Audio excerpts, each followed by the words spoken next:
আসসালামু আলাইকুম। আমন্ত্রণ জানাচ্ছি জাগো টিভিতে। আপনাদের সাথে আছি আমি মমতাজ শাহিন রুম্পা। শুরুতেই জানিয়ে দেব আপডেটগুলো। চারদিক দিয়ে ইসরায়েলকে ঘিরে ফেলার মাস্টার প্ল্যান হুথিদের। সুদান, মিশর, মরক্কো যোগ দিচ্ছে হুথি মিশনে। পালানোর পথ পাবে না দখলদার নেতানিয়াহু। ব্রেকিং নিউজ, ইউক্রেনে যাচ্ছে ইসরায়েলের সমরাস্ত্র। নেতানিয়াহুকে গুরুতর পরিণতির হুমকি পুতিনের। আল-কুদস ব্রিগেডের হামলায় পুড়ে কয়লা সাঁজোয়া ট্যাঙ্ক, হায়না সৈন্য হতাহত। ইমরান খানকে স্বৈরাচারীভাবে গ্রেফতার, আন্তর্জাতিক আইনের লঙ্ঘন, ক্ষতিপূরণ ও মুক্তির আহ্বান জানিয়ে হুঁশিয়ারি জাতিসংঘের। ক্ষমতা পেয়ে ভুল বদল, কংগ্রেসের মুখ্যমন্ত্রীর সঙ্গে দেখা করতে চান বিজেপির মিত্র পল্টিবাজ চন্দ্রবাবু নাইডু। সরকার পতনের চিন্তায় ঘুম হারাম নরেন্দ্র মোদীর। গুজরাতে ফের মুসলিম যুবককে পিটিয়ে মারল উগ্র হিন্দুত্ববাদী জঙ্গিরা। শুনছিলেন শিরোনাম, এবারে বিস্তারিত। চারিদিক দিয়ে ইসরায়েলকে ঘিরে ফেলার মাস্টার প্ল্যান হুথিদের। সুদান, মিশর, মরক্কো যোগ দিচ্ছে হুথি মিশনে। ইসরায়েলের বিরুদ্ধে নতুন ফ্রন্টের প্রস্তুতি নিচ্ছে হুথিরা। ইসরায়েলি গোয়েন্দা সংস্থা এমন তথ্য প্রকাশ করে সতর্কতা জারি করেছে। ইয়েমেনের আনসার আল্লাহ প্রতিরোধ আন্দোলন তাদের মিশন সম্প্রসারণ করছে বলে জানিয়েছে ইসরায়েলি সংস্থাটি। গোয়েন্দাদের মতে হুথিরা এবার শুধু ইয়েমেন নয়, উত্তর আফ্রিকা অঞ্চল থেকেও হামলার পরিকল্পনা করছে। তাদের মূল পরিকল্পনা হলো চারপাশ থেকে দখলদারদের ঘিরে ধরা। ইসরায়েলি গোয়েন্দারা হুথিদের এই মেগা পরিকল্পনা প্রকাশ করায় নিশ্চিতভাবেই নেতানিয়াহুর কপালে চিন্তার ভাঁজ পড়েছে। ইসরায়েল 24 নিউজ চ্যানেল দেশটির নিরাপত্তা বাহিনীর অনুমোদিত এক্সক্লুসিভ রিপোর্টে জানায়, আনসারুল্লাহ শীঘ্রই তাদের কার্যক্রম প্রসারিত করছে। তাদের এই মিশন এখন উত্তর আফ্রিকার দেশ সুদান, মিশর এবং মরক্কোতেও বিস্তৃত হয়েছে। এই অঞ্চলগুলি থেকে দখলদারদের টার্গেট করে উচিত শিক্ষা দেওয়ার জন্য এবং গাজায় অসহায় ভাই বোনদের উপর নির্মমতার প্রতিশোধ নিতেই এই সম্প্রসারণ করা হচ্ছে। সংবাদ মাধ্যমটি আরো জানায়, নেতানিয়াহুর তেল আবিব সরকার এখন ভয়ে সেই সব অঞ্চলে অস্ত্র ও সামরিক বাহিনী স্থানান্তরের চেষ্টা চালাচ্ছে। নাম প্রকাশে অনিচ্ছুক এক গোয়েন্দা কর্মকর্তা বলেন, সবচেয়ে ভয়ঙ্কর ব্যাপার হলো তাদের ছোড়া ক্ষেপণাস্ত্র ভূমধ্যসাগরে পড়লে তা মহাবিপর্যয় ডেকে আনবে। হুথির মিশন সম্প্রসারণ শুধু আইলেদ ও লোহিত সাগরের জন্যই হুমকি নয়, বরং এটি ইসরায়েল উপকূলের কাছেই, অর্থাৎ গোটা ইসরায়েলের অস্তিত্বের জন্য হুমকি। এছাড়া নতুন মিশন ওই অঞ্চলে হুথিদের বিরুদ্ধে যুদ্ধরত মার্কিন নেতৃত্বাধীন বাহিনীর জন্য চরম মাথাব্যথার কারণ। এর আগে হুথি প্রধান ঘোষণা করেছিলেন যে যুক্তরাষ্ট্রের বিরুদ্ধে সরাসরি লড়াই করা তাদের জন্য সম্মান এবং আল্লাহর রহমত স্বরূপ।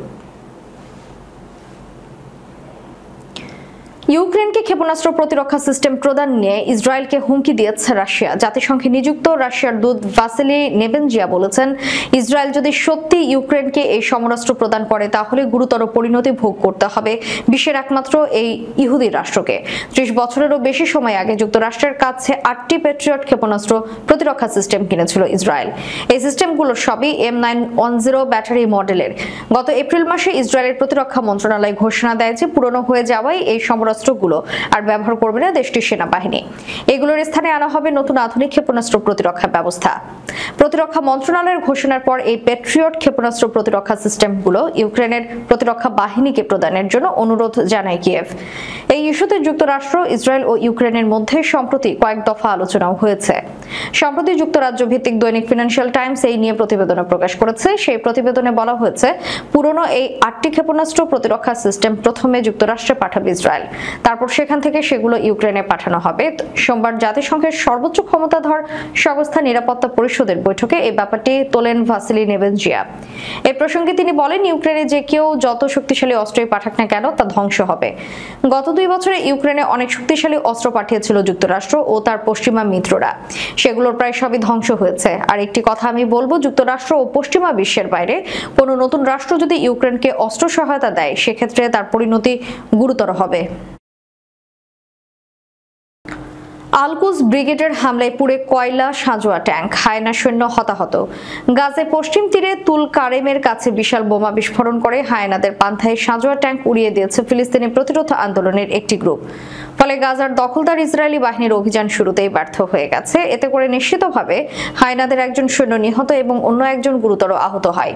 ফিলিস্তিনের ইসলামী জিহাদ গোষ্ঠী এই হামলার দায় স্বীকার করেছে। তারা এই ভয়াবহ আক্রমণটি চালায় পশ্চিম তীরের তুল কারেমের নূর শামসে অবস্থিত শরণার্থী শিবিরের পাশে রাখা সাজোয়া ট্যাঙ্কের উপর। নিহত আইডিএফ সেনা ইহুইদা গেটো ছিল ওই ট্যাঙ্কের ড্রাইভার, অপরজন ছিল দাভদেভান কমান্ডো ইউনিটের কমান্ডার।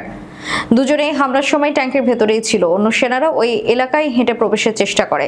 আইডিএফ বিশ্বাস করে যে ইরান সমর্থিত ফিলিস্তিনি গোষ্ঠীটি কয়েক কিলোগ্রাম বিস্ফোরক সহ একটি ইম্প্রোভাইজড বোমা ব্যবহার করেছে। বিশাল এই বিস্ফোরক সাজোয়া ট্যাঙ্কে নিষ্ক্রিয় করে দেয়, যা পরে নূর শামস এলাকা থেকে বহু কষ্টে বের করে আনা হয়। ওই দুই আহত ও নিহত সৈন্যকে বের করার জন্য আইডিএফ একটি ড্রোন হামলা চালায়, কিন্তু হায়নাদের দুর্ভাগ্য যে তাদের ক্ষেপণাস্ত্রটি বিস্ফোরিত হয়নি। ইমরান খানকে স্বৈরাচারীভাবে গ্রেফতার, আন্তর্জাতিক আইনের লঙ্ঘন, ক্ষতিপূরণ ও মুক্তির আহ্বান জানিয়ে হুঁশিয়ারি উচ্চারণ করেছে জাতিসংঘ। পাকিস্তানের সাবেক প্রধানমন্ত্রী ইমরান খানকে স্বৈরাচারীভাবে কারাবন্দী করা হয়েছে বলে মন্তব্য করেছে জাতিসংঘের একটি মানবাধিকার সংস্থা। এটি আন্তর্জাতিক আইনের লঙ্ঘন বলে উল্লেখ করেছে তারা। গত সোমবার প্রকাশিত এক মতামতে UN working group on arbitrary detention বলছে, এই ঘটনার উপযুক্ত প্রতিকার হবে ইমরান খানকে অবিলম্বে মুক্তি দেওয়া এবং আন্তর্জাতিক আইন অনুসারে ক্ষতিপূরণের কার্যকর অধিকার প্রদান করা। জেনেভা ভিত্তিক সংস্থাটি জানিয়েছে তারা উপসংহারে পৌঁছেছে যে ইমরান খানকে আটকের কোনো আইনি ভিত্তি ছিল না। রাজনৈতিক পদে প্রতিদ্বন্দ্বিতা থেকে তাকে অযোগ্য ঘোষণার উদ্দেশ্যে এই কাজ করা হয়েছিল। শুরু থেকে সেই প্রসিকিউশনের কোনো আইনি ভিত্তিতে ছিল না। জাতিসংঘ ওয়ার্কিং গ্রুপটির এই মতামত গত 25 মার্চের হলেও তা কেবল গত সোমবার প্রকাশ করা হয়। 5 জন স্বাধীন বিশেষজ্ঞের সমন্বয়ে গঠিত এই গ্রুপের মতামত বাধ্যতামূলক না হলেও এর সুনামগত গুরুত্ব রয়েছে। মতামতে বলা হয়েছে, ইমরান খানের আইনি সমস্যাগুলো তার এবং তার দল পাকিস্তান তেহরিক ইনসাফের বিরুদ্ধে বৃহত্তর দমন অভিযানের অংশ। এতে আরো বলা হয়েছে, 2024 সালের সাধারণ নির্বাচনের আগে ইমরানের দলের সদস্যদের গ্রেফতার ও নির্যাতন করা হয়েছিল এবং তাদের সমাবেশে বাধা দেওয়া হয়েছিল।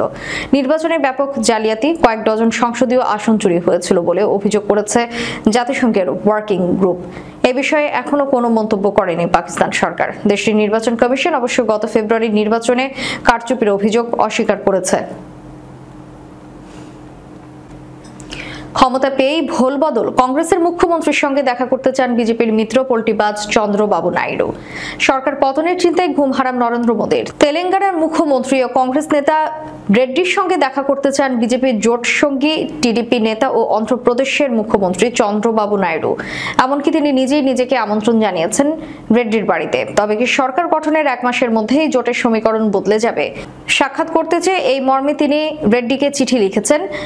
সেই চিঠিতে লেখা, অন্ধ্রপ্রদেশ ভেঙে 2 খণ্ডে বিভাজিত হওয়ায় 10 বছর পার হয়েছে। পুনর্গঠন আইনের অধীনে একাধিক বিষয় নিয়ে 2 রাজ্যের মধ্যে বহুবার আলোচনাও হয়েছে, যা আমাদের 2 রাজ্যেরই উন্নয়নের জন্য গুরুত্বপূর্ণ ভূমিকা পালন করে। বন্ধুত্বপূর্ণভাবে আমাদের এই বিষয় নিয়ে আলোচনা অপরিহার্য। সেই মর্মেই আমি আগামী 6 জুলাই শনিবার দুপুরে আপনার বাড়িতে সাক্ষাতের প্রস্তাব দিচ্ছি।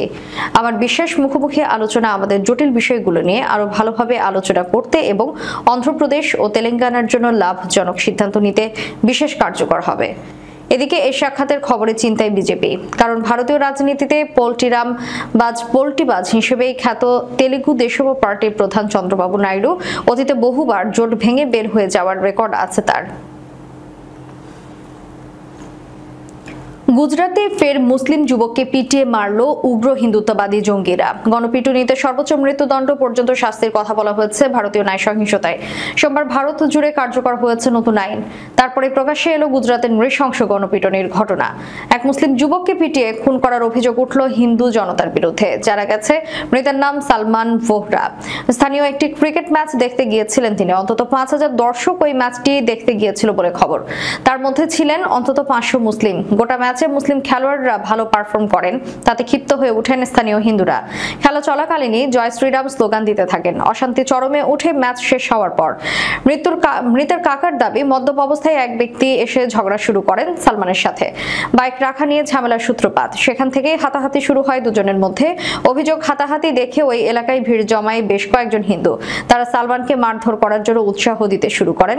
সালমানের কাকা বলেন, অভিযুক্তরা কামড়ে সালমানের কান ছিঁড়ে নিয়েছিল।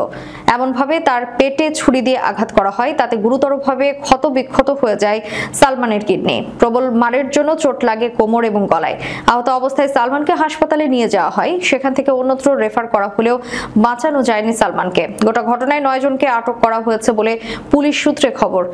গত 22 জুনের এই ঘটনার কথা প্রকাশ্যে আনেন হায়দ্রাবাদের এমপি আসাদুদ্দিন ওয়াইসি। তার এক্স হ্যান্ডেলে তুলে ধরেন গোটা ঘটনা। তার দাবি, গোটা ঘটনায় অভিযুক্তদের মধ্যে রয়েছেন বিজেপি বিধায়কের ঘনিষ্ঠ এক ব্যক্তি। তার নাম এফআইআর থেকে সরিয়ে দেওয়ার জন্য পুলিশের উপর চাপ দেওয়া হচ্ছে। ইতিমধ্যে মৃতের পরিবারের সঙ্গে কথাও বলেছেন ওয়াইসি। সূত্র দৈনিক ইনকিলাব। শেষ করার পূর্বে সংবাদ শিরোনামগুলো জানিয়ে দিব আরো একবার। চারদিক দিয়ে ইসরায়েলকে ঘিরে ফেলার মাস্টার প্ল্যান হুথিদের। সুদান, মিশর, মরক্কো যোগ দিচ্ছে হুথি মিশনে। পালানোর পথ পাবে না দখলদার নেতানিয়াহু। ব্রেকিং নিউজ, ইউক্রেনে যাচ্ছে ইসরায়েলের সমরাস্ত্র। নেতানিয়াহুকে গুরুতর পরিণতির হুমকি পুতিনের। আল-কুদস ব্রিগেডের হামলায় পুড়ে কয়লা সাঁজোয়া ট্যাঙ্ক, হায়না সৈন্য হতাহত।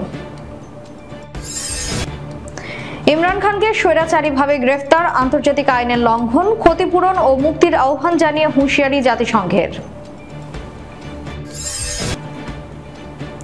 ক্ষমতা পেয়েই ভুল বদল, কংগ্রেসের মুখ্যমন্ত্রীর সঙ্গে দেখা করতে চান বিজেপির মিত্র পল্টিবাজ চন্দ্রবাবু নাইডু। সরকার পতনের চিন্তায় ঘুম হারাম নরেন্দ্র মোদীর। গুজরাতে ফের মুসলিম যুবককে পিটিয়ে মারল উগ্র হিন্দুত্ববাদী জঙ্গিরা। এতক্ষণ আমাদের সাথে থাকার জন্য ধন্যবাদ। আল্লাহ হাফেজ।